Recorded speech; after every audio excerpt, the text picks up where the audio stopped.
ఒక పిల్లాడు తను చిన్న పిల్లాడిగా ఉన్నప్పుడు చుట్టూ ఉన్న ప్రపంచం చాలా పెద్దదిగా కనిపిస్తుంది.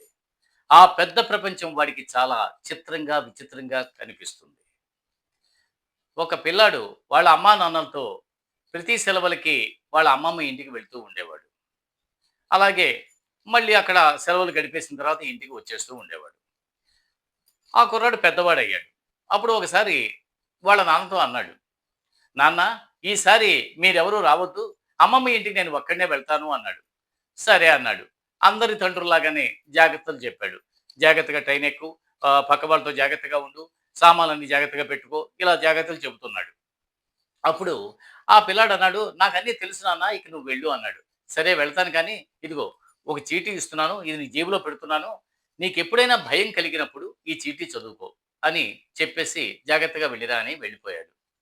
ఆ కుర్రాడు ఆ కంపార్ట్మెంట్‌లో ఉండే పరిసరాలను చూసి చాలా ఆనందిస్తున్నాడు.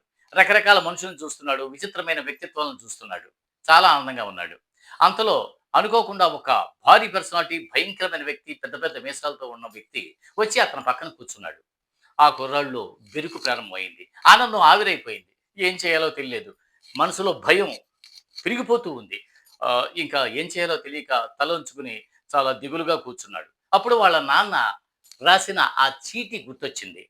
ఆ చీటీ తీసి నెమ్మదిగా చదువుకున్నాడు. దాంట్లో ఏం రాసుందంటే, "నాన్న, నువ్వు భయపడకు.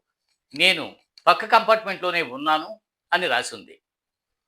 వెంటనే ఆ కుర్రాడికి ధైర్యం వచ్చింది. వాళ్ళ నాన్న మాటలు నమ్మకాన్ని కలిగించాయి. వెంటనే అతను చాలా ధైర్యంగా, ఉత్సాహంగా ఉన్నాడు. మామూలుగా ఉన్నాడు. ఎవరిని పట్టించుకోవడం లేదు. హ్యాపీగా జర్నీ చేశాడు. తన ప్రయాణాన్ని విజయవంతంగా కొనసాగించాడు. నాన్న అనే వ్యక్తి చెప్పే మాటలు ప్రతి కుర్రాడికి కూడా ఎంతో ధైర్యాన్ని, నమ్మకాన్ని కలిగిస్తాయి.